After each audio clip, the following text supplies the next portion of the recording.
Yo, what's up? It's someone that's no one, and welcome back to another smoke sesh. Today, as requested, we're going into HHC, Hexahydrocannabinol. This is another cannabinoid that's recently emerged on the market alongside the others like D8 and more. And a good handful of you guys actually wanted me to cover this and get my thoughts on it. Well, here that is, and I have to give a big shout out to 3Chi. They partnered with me for this video and actually sent me an HHC cart to help make this video possible sooner rather than later. So big shout out to those guys for hooking me up with some quality product and giving me this opportunity. And I have the HHC cart right here. It's Pineapple Express, and we're just gonna dive in early on. So if you have something, hey, feel free to join me, but let's dive right into this.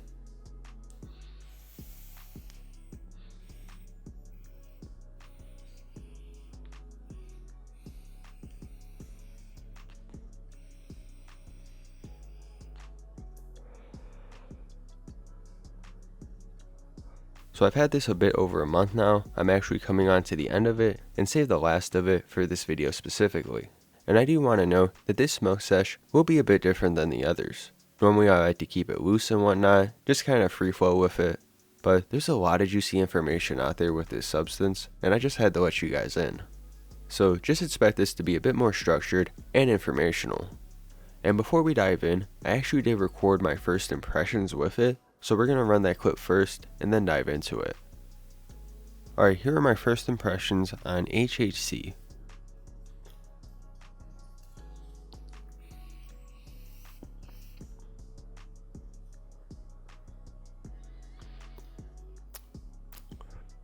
Taste and pull is very nice and smooth, can't complain at all. This is a disposable vape if you are curious.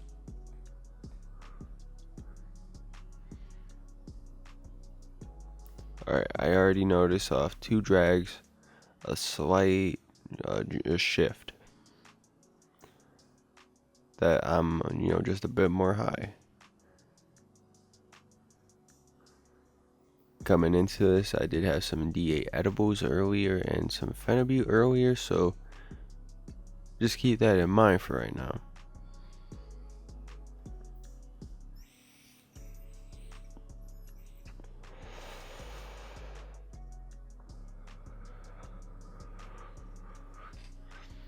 But yeah, I can't complain at all on this pull. This pull is amazing. Alright, there's a definite smooth, nice hit. It's kind of that warmth, that THC warmth. Well, we'll call it the HHC warmth to be accurate here. And just kind of a nice head buzz going on, really. I can definitely feel more of a recreational side of things coming on here. But yeah, pretty effective so far, just off a few hits. I only pull 3-4 times here. I feel significantly higher for my first time, so and considering I am already off some other stuff, that says quite a bit. So, but back to my collective review. But yeah, there's my first impressions with HHC, but now let's dive deep into this. So what is it, and let's go over some history with it. So hexahydrocannabinol is another cannabinoid that can be found within cannabis and hemp plants, specifically in the seeds and pollen. Technically, there is limited data on this, but if it is present, it is often in low concentrations alongside other common cannabinoids, meaning you most likely haven't gotten a psychoactive effect from this outside of a concentrate. Recently this has seen usage though, due to this being semi-synthetic. What this means is that this can be made in a laboratory instead of extracting it, but the key difference is that it's made starting with regular cannabinoids, this one being CBD, delta-9, or delta-8 THC. Now semi-synthetic research has been taking place with cannabinoids in search of better alternatives, whether that be for medicinal purposes, recreational, legality, cost, or even other things.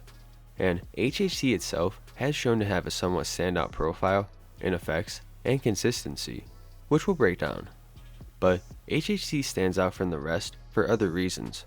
This cannabinoid has some history with it, as it was actually first synthesized back in the 1940s by chemist Roger Adams through a semi-synthetic process as well, starting with delta-9. What this process consists of is hydrogenation. which this causes delta-9 to lose its double bonds in one of its rings as it's saturated and gains hydrogen molecules. And there are many different forms of HHC as well, over a dozen of them. There may be further active metabolites from ingesting it. There may even be a few that come up from regular D9 edible conversion, and there's some homologs of it as well. But what is interesting is that these molecules may have been used as a precursor to make synthetic cannabinoids that were used in spice, as a German report during the late 2000s did identify an analog of HHC in a blend, right around when spice began to get popular. But unlike spice, HHC itself isn't likely to be as strong or unsafe, as it is suspected to have around 20% less binding affinity compared to delta-9.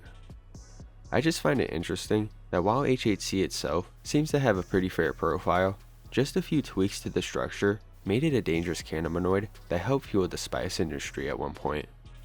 But like I said, there are many varying forms of HHC, and the form that I have here with me today isn't the form that was structured to make spice. It's thought that it started with 11-nor-9-beta hydroxyhexahydrocannabinol, a homolog of HHC synthesized in the 1970s. Pfizer, a well-known pharmaceutical company, then developed a toxicide chemical, CP47497, in 1979.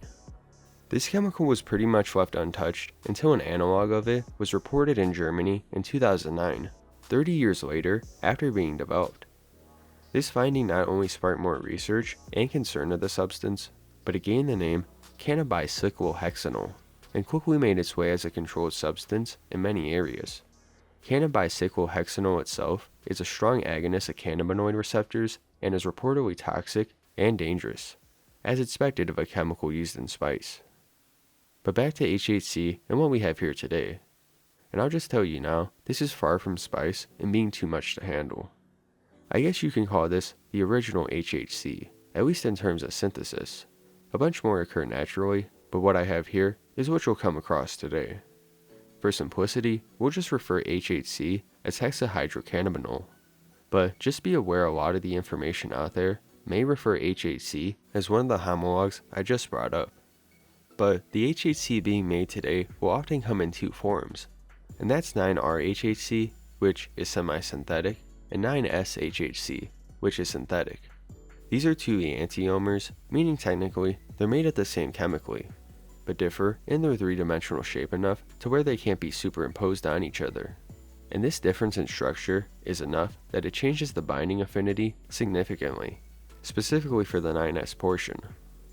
It's thought that little to no effects come up for 9S-HHC, leaving 9R to be the main one responsible. But if you do get HHC, you'll most likely still get the two together. The card I got from 3Chi here has a 47:1 ratio of 9R to 9S. The reason for this is because it's often going to cost a lot more to separate the two, and it's just a lot easier to have them both together. But even then, there is limited data on this, and the 9S could be playing a role. But let's get into how this compares to THC and the effects of it. So I want to start with consistency and shelf life, as this may be one of the biggest pros. You can't expect the potency with HHC to last a much longer time than THC. The reason for this is because of the hydrogenation process. If you don't know, the same process is used on vegetable oil to make margarine, the stuff like butter that seemingly lasts for ages. See, the way THC breaks down is by loss of hydrogen molecules, turning it into CBN, which, interestingly, HHC holds the exact opposite chemical structure to CBN. But since you're adding more hydrogen to the HHC, you can expect the breakdown to be a lot slower. This is also true under bad conditions, such as being left out in the light, or commonly through oxidation. So that's a really nice benefit, but what also stands out with this is that it may be more efficient when it comes to pain and cancer treatment. And I don't just mean the treatment of symptoms, but this may actually have active anti-cancer properties. There needs to be more research done yet, but a study has found a couple analogs of HHC could significantly inhibit tumor cell growth. There may also be potential in better targeting of TRP pain receptors. There are some older studies suggesting that it can help with pain management as well as morphine. Besides this, there have been some reports that show that it may help improve sleeping time. There are also claims that HHC will come up on a drug test. Now technically, it shouldn't itself, nor should it metabolize into anything that should. But there is no direct research on this, and right now it's just up to anecdotal claims. But besides that, you can expect many of the similar effects you would expect to get from THC, just with about 20% less potency, that is. But with enough, you can easily feel high from this, like it's another form of bud. I'd have to say subjectively for me, it feels like a strong form of sativa. Like if you took sativa bud and put it in a cart. And now like D9, because I'll say that sativa D9 carts for me aren't anything special and hits like any cart.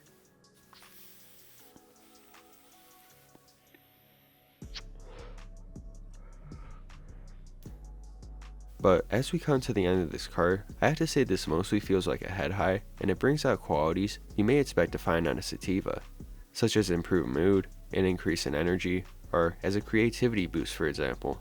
There's just this uplifting quality about it, much more so mentally than physically, and it makes for some nice euphoria to be found, while still providing some relaxation. It's very cerebral, and even the first time, I'd say there was some impact on my overall visual perception. There's even some claim that psychedelia can be found with it. Now I haven't tested this specifically, but I'm sure it can also help with something like nausea, anxiety, inflammation, appetite, and much more. Things you can expect THC to help with. Besides that, I will note that this vape did get clogged quite a bit, which it may be the vendor or just up to chance, but my other vapes of THCO and THCV they gave me didn't clog, so it could be the HHC is subject to this. The taste is great though, it hits very smoothly, honestly a lot more so than THC, and I haven't noticed it impacting my tolerance very much at all. But the biggest difference with HHC compared to THC is easily the market itself, the body of research, and the overall safety of it. A big reason why I was open to collab with 3Chi is because all of their products are heavily tested. And I don't mean just a simple cannabinoid analysis, but they'll show results for heavy metals, pesticides, mycotoxins, and more. Pretty much everything you can ask for. And they do have it done by a third party as well. This area of the cannabinoid market carries risk, especially if you're getting a product with no testing done and being made public. None of these products are regulated for our safety, meaning some companies probably will put alongside pesticides and whatnot to save money, as the average consumer would never likely find out. But even with testing, I will say you have to be cautious. There isn't a huge body of research out there on HHC. The research that is out there does seem promising, but there can easily be something that hasn't been accounted for. But I mean, yeah, that's HHC. That's my experience with it, at least with one cart from 3Chi. I haven't tried the edibles yet. I see they're not too widespread, the edibles, but I'd be down to try them. I mean, they convert into something else, I believe, and may offer a stronger experience, a whole completely different experience I haven't had yet. But let's take some final rips, boys.